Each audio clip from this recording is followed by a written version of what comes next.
উনিশশো 83 সালে এই সম্পত্তি ক্রয় করিয়া আমি মনে করেন যে এই ওখানে বগ্ধ করে আছি এবং মাটি ভরাট করে দোকানপাট করে ওখানে মনে করেন যে পৌরকর আমি নিজে দেই এবং বিদ্যুতের 10টা মিটার আছে, এগুলো সমস্ত করে দোকানপাট গুলো আমি নিজে বগ্ধ করে আছি। উনি একটা অবৈধ লিজ দেখিয়ে আমার এই ব্যক্তিগত সম্পত্তি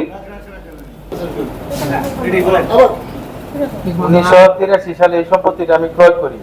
ক্রয় করার পরে সমস্ত ভুক্ত করে আসি এবং ভুক্ত করে থাকা অবস্থায় আমি মাটি ভরাট করি, ওইখানে দোকানপাট করি এবং পৌর কর পরিশোধ করি। ওখানে 10টা মিটার মাধ্যমে আমি বিদ্যুতের ব্যবস্থা করি এবং পরবর্তীতে খাজনা খারিজে আপনার 1006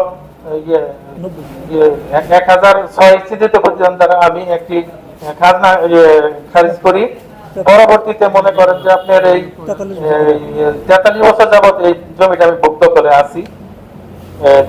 ডিআইজি জাকির হোসেন উনি একটি মনে করেন যে অবৈধ লিজ দিয়ে তার সরকারি খতিয়ান দিয়ে আমার ব্যক্তিগত সম্পত্তির দাগ দিয়ে অবৈধ লিজ দিয়ে আমার জমিগুলো দখল করে নিয়েছে।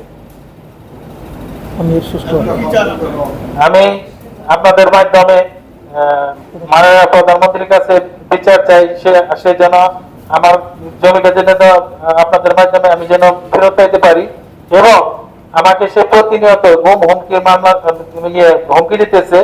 আমি তার ভয়ে আমার 4টা মেয়ে আমি তাদের নিয়ে খুব নিরীহ জীবনযাপন করতেছি, কোনো জায়গায় যাইতে পারি না। আমার মনে হয় যে কোনো সময় আমাকে সে ঘুম করে ফেলবে, এগুলো আমাদের এলাকার লোকের কাছে সে বলতেছে। হ্যাঁ, আমি মনে করেন যে স্কুল কলেজে যাইতে পারেন আমার মেয়েরা ভয়।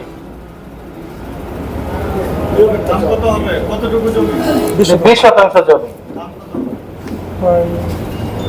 মার্কেট সহ প্রায় 3 কোটি টাকা, মার্কেট সহ প্রায় 3 কোটি টাকার মতো খরচ দাম হবে।